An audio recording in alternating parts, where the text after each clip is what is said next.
భక్తుల రద్దీ కొనసాగుతుంది. వరుస సెలవుల నేపథ్యంలో స్వామివారి దర్శనం కోసం భక్తులు తిరుమలకు చేరుకుంటున్నారు. దీంతో వైకుంఠం క్యూ కాంప్లెక్స్ లోని 31 కంపార్ట్మెంట్లు నిండి క్యూ లైన్ వెలుపలకు వచ్చేసింది. నారాయణగిరి ఉద్యానవనంలో ఉన్న షెడ్లు కూడా నిండి క్యూ లైన్ ఏటీసీ నుంచి శిలాతోరణం రహదారి వరకు వ్యాపించింది. దీంతో శ్రీవారి ఉచిత దర్శనానికి 18 గంటల సమయం పడుతుంటే ప్రత్యేక ప్రవేశ దర్శనం, సర్వదర్శనానికి 4 గంటల సమయం పడుతుంది. దర్శనం లేవు గోవిందా,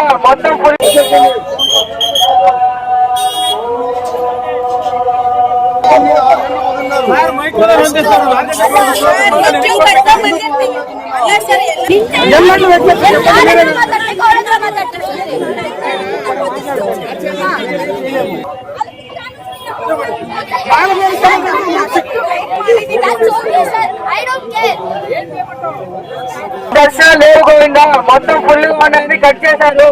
ఈవినింగ్ 6 గంటలకు రండి గోవిందా.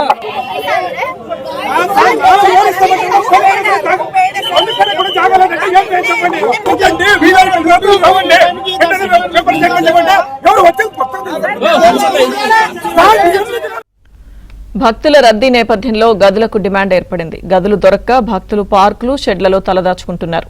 ఇక వారాంతపు రద్దీని ముందే ఊహించిన టీటీడీ అందుకు అనుగుణంగా ఏర్పాట్లు చేసి భక్తులకు ఏ రోజుకు ఆ రోజు దర్శనం కల్పించే విధంగా ఏర్పాట్లు చేసింది.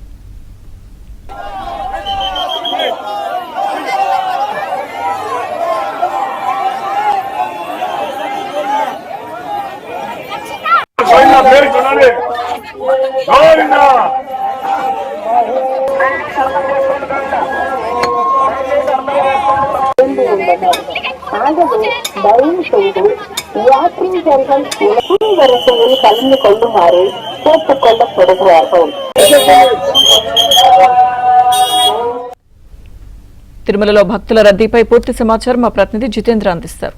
జితేంద్ర, వరుస సెలవుల నేపథ్యంలో స్వామివారి దర్శనార్థం పెద్ద ఎత్తున భక్తులు తిరుమల చేరుకుంటున్నారు. నిన్నటి నుంచి కూడా భక్తుల రద్దీ పెరగడంతో వారాంతరపు రద్దీని ముందే వహించినటువంటి టీటీడీ అందుకు అనుగుణంగా ఏర్పాటు చేసి నిన్న శుక్రవారం స్వామివారికి అభిషేక సేవ నిర్వహించి ఆ తర్వాత దర్శన సమయం తక్కువ ఉన్నప్పటికీ కూడా దాదాపు 83,000 మంది పైగా భక్తులు కూడా నిన్ననే టీటీడీ స్వామివారి దర్శన భాగ్యాన్ని కూడా కల్పించింది. ఇక నేడు 95,000 నుంచి 97,000 మంది భక్తులకు దర్శనం కల్పించే విధంగా కూడా ఏర్పాటు చేసింది. అయితే ఒక్కసారిగా భక్తుల రద్దీ పెరగడంతో క్యూ లైన్లు అన్ని కూడా నిండిపోయి నారాయణగిరి ఉద్యానవనంలో షెడ్లు నిండి వెలుపల ఏర్పాటు చేసిన క్యూ లైన్లు కూడా నిండిపోవడంతో ప్రస్తుతం టీటీడీ భక్తులను క్యూ లైన్ లోకి అనుమతించడానికి కూడా నిలిపేసింది. సాయంత్రం 4 గంటల అయిన తర్వాత నుంచి కూడా భక్తులను క్యూ లైన్ లోకి అనుమతిస్తామని కూడా ప్రకటిస్తా ఉంది. ఇప్పటికే క్యూ లైన్ లో ఉన్న భక్తులకి రాత్రి లోపల దర్శనం అవకాశం ఉన్న నేపథ్యంలోనే టీటీడీ నిర్ణయం తీసుకుంది.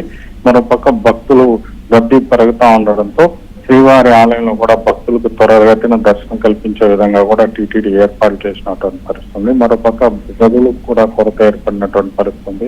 గదులు ఖాళీ కాకపోవడంతో టీటీడీ అధికారులు కూడా గదులు కేటాయించలేనటువంటి పరిస్థితుంది. దీంతో గదులు దొరకనటువంటి భక్తులు కూడా రోడ్లు, పార్కుల్లోనే చేరి ఉన్నటువంటి పరిస్థితి కూడా ప్రస్తుతం తెలుపులో నెలకొంది. Thank you Jitendra.